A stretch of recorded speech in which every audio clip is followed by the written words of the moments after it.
আসসালামু আলাইকুম। সবাইকে আলবেরিন একাডেমির পক্ষ থেকে স্বাগতম। আশা করি সবাই ভালো আছো। প্রিয় নবম শ্রেণীর শিক্ষার্থী বন্ধুরা, গত পর্বে আমি স্পেশাল মডেল টেস্ট 2 এর খ বিভাগের ক থেকে চ পর্যন্ত সমাধান করেছিলাম। আজকের পর্বে আমি ছ থেকে ঢ পর্যন্ত সমাধান করব। তো চলো শুরু করা যাক।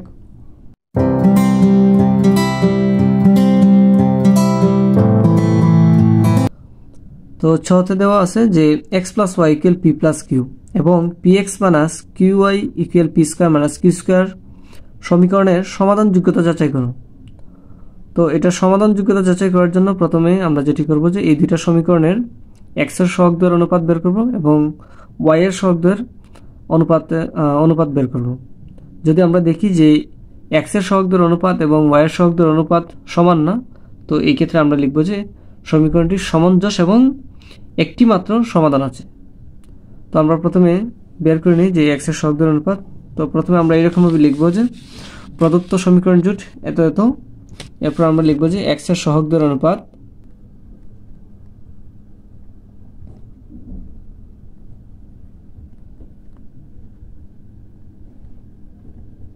অনুপাত তো এক্স এর সহগদ্বয়ের অনুপাত হবে যে a1/a2। তো a1/a2 সমান, দেখো যে এখানে এক্স এর সহগ হচ্ছে যে ধরো 1, যেহেতু কিছুই নেই তো আমরা 1 ধরবো, আর এখানে এক্স এর সহগ হচ্ছে যে p, তো এটা হবে যে 1/p। এরপর আমরা লিখব যে y এর সহগদ্বয়ের অনুপাত, তো এটা হবে যে b1/b2। তো b1/b2, দেখো এখানে y এর সহগ হচ্ছে যে 1 ধরো, যেহেতু কিছুই নেই, আর দ্বিতীয় সমীকরণে y এর সহগ হচ্ছে যে -q। তো এটা হচ্ছে যে y এর সহগদ্বয়ের অনুপাত। এখন আমরা লিখব যে এবং ধ্রুবক পদদ্বয়ের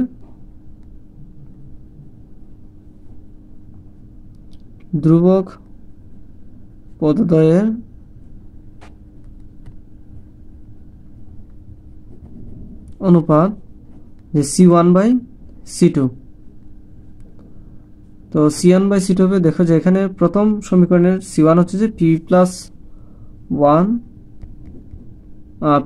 কিউ, আর c2 হবে যে p square minus Q square. তো এখন দেখো যে এই যে এক্স এর সহগদ্বয় অনুপাত যে a1/a2 সমান হচ্ছে যে 1/p, আর y এর সহগদ্বয় অনুপাত b1/b2 সমান 1/-q।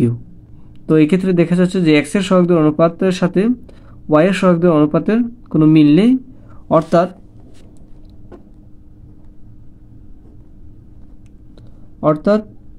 a1/a2 not equal b1/b2।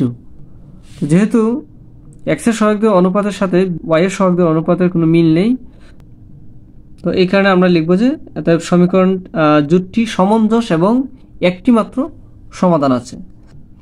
আর যদি এইরকম হতো যে a1/a2 ইকুয়াল b1/b2 ইকুয়াল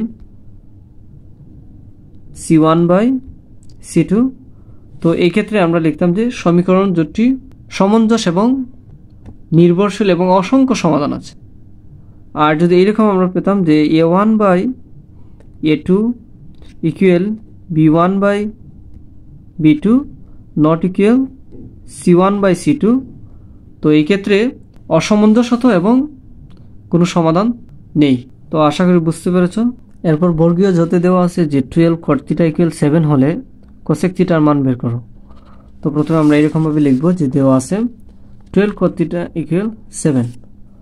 এরপর আমরা লিখব যে বা cot θ ইকুয়াল 12টা সমান এই পাশে এসে ভাগ হয়ে যাবে, তো 7/, হবে যে 12। এখন আমরা এটা জানি যে cot θ সমান হচ্ছে যে ভূমি বাই লম্ব। এখন আমরা এই মানটা একটি সমকোণী ত্রিভুজে আমরা বসাবো। তো ধরো এটা হচ্ছে যে একটা সমকোণী ত্রিভুজ, এটা হচ্ছে সমকোণ, আর এটা ধরো এ, এটা বি, এটা সি। তো যেহেতু cot θ সমান ভূমি বাই লম্ব, তো ভূমি হবে যে এখানে 7, তো এটা ধরো ভূমি 7 আর লম্ব হচ্ছে যে 12। এখন আমাদেরকে বের করতে হবে অতিভুজের মান। তো অতিভুজ সমান হবে যে √ লম্ব স্কয়ার প্লাস ভূমি স্কয়ার। তো লম্ব হচ্ছে যে 12 স্কয়ার প্লাস ভূমি স্কোয়ার, তো ভূমি হচ্ছে যে 7 স্কোয়ার রুট ওভার, এখন 12কে স্কোয়ার করলে আসে যে 144 আর 7 7 হচ্ছে যে 49, তো 49 আর 144 যোগ করলে আসে 193। তো এটা হচ্ছে অতিভুজের মান রুট ওভার 193। এখন আমরা লিখব যে অতএব cosec থিটা ইকুয়াল, তো cosec থিটা সমান আমরা জানি যে অতিভুজ বাই লম্ব। তো এখানে অতিভুজ আমরা পেয়েছি কত, রুট ওভার 193 আর লম্ব হচ্ছে যে 12। তো আমরা লিখব যে অতএব cosec থিটা সমান রুট ওভার 193/12। এটাই হচ্ছে যে cosec থিটার মান। তো আশা করি বুঝতে পেরেছ। এরপর যেহেতু দেওয়া আছে যে এবিসি সমকোণী ত্রিভুজের কোণ সি কোণ সমকোণ, AB equal 13 centimetre, BC equal 12 centimetre এবং কোণ এবিসি ইকুয়াল থিটা হলে সাইন থিটা এবং সেক থিটার মান নির্ণয় করো। তো প্রথমে আমরা এরকমভাবে লিখব যে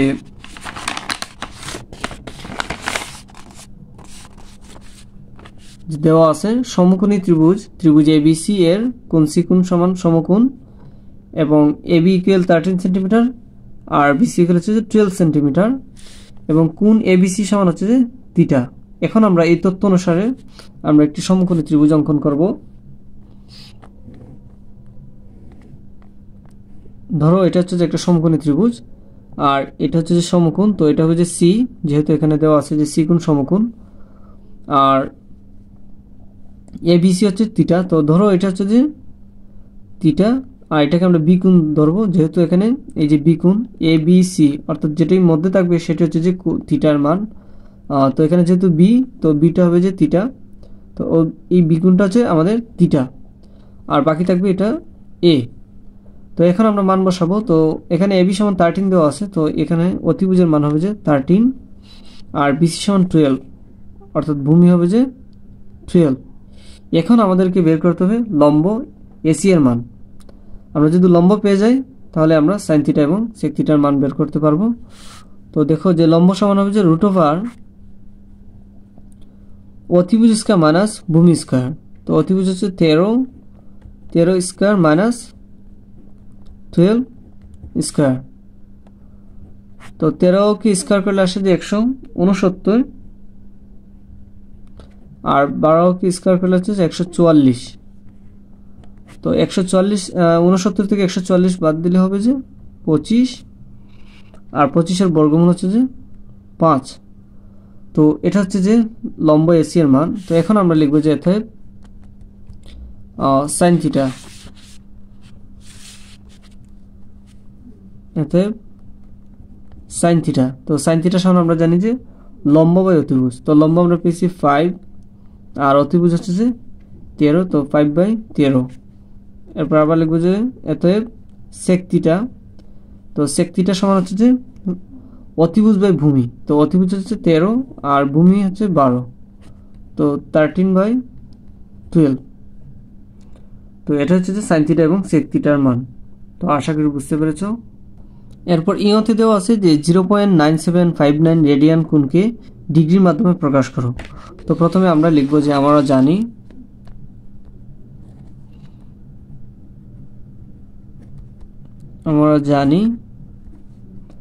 1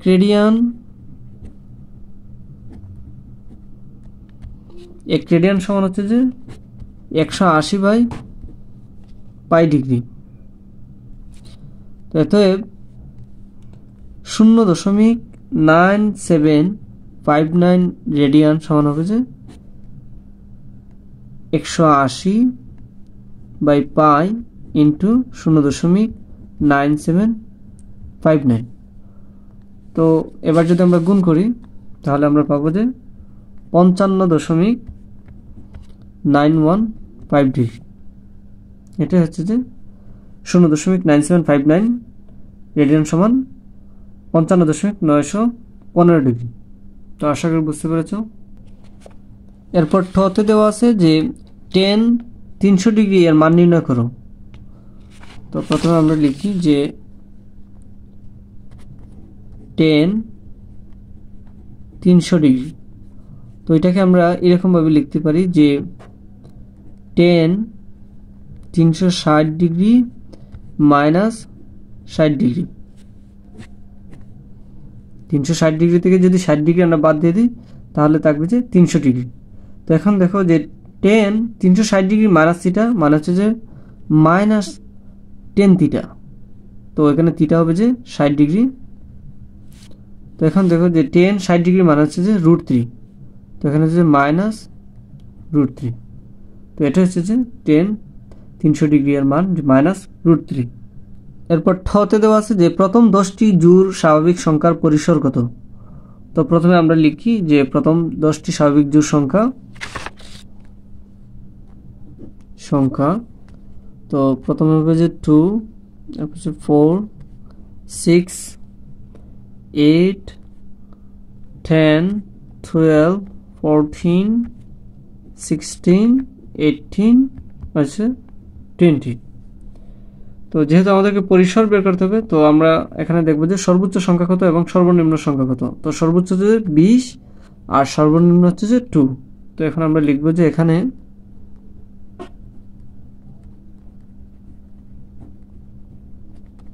সর্বোচ্চ সংখ্যা সমান হচ্ছে যে 20 এবং সর্বনিম্ন সংখ্যা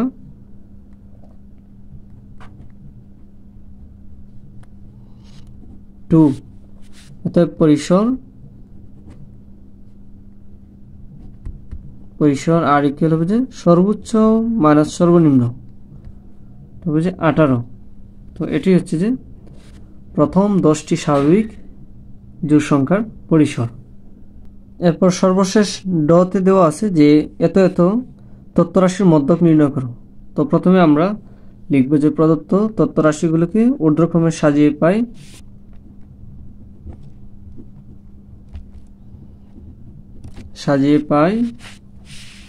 তো প্রথমে হবে যে 8, এরপর হবে যে 10, এরপর 15, এরপরে 15 এর চাইতে বড় আছে যে 19, এরপরে 25, এরপর হবে যে 36, এরপর 46 হবে, এরপর 54, এরপর 59, এরপর হচ্ছে যে 62, এরপর 77, এরপর হবে যে 95, সর্বশেষ হবে যে 98।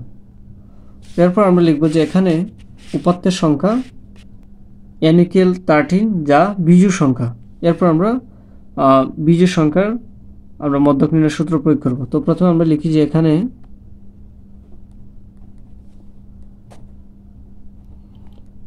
উপাত্তের সংখ্যা n = 13 যা বিজোড় সংখ্যা।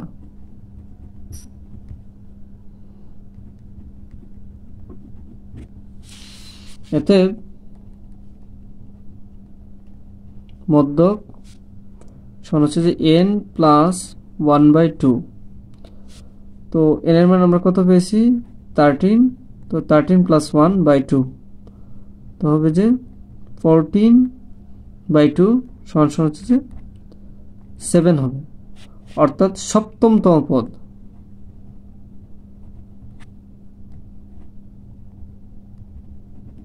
তো এবার আমরা দেখি যে সপ্তমতম পদ কোনটি। তো প্রথম, দ্বিতীয়, তৃতীয়, চতুর্থ, পঞ্চম, ষষ্ঠ, সপ্তম। তো এখানে সপ্তমতম পদ হচ্ছে যে 46। তো এতে আমরা লিখব যে মধ্যক সমান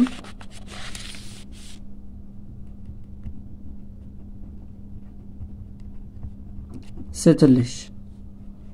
তো আশা করি বুঝতে পেরেছ। তো আজকে এই পর্যন্ত। আল্লাহ হাফিজ।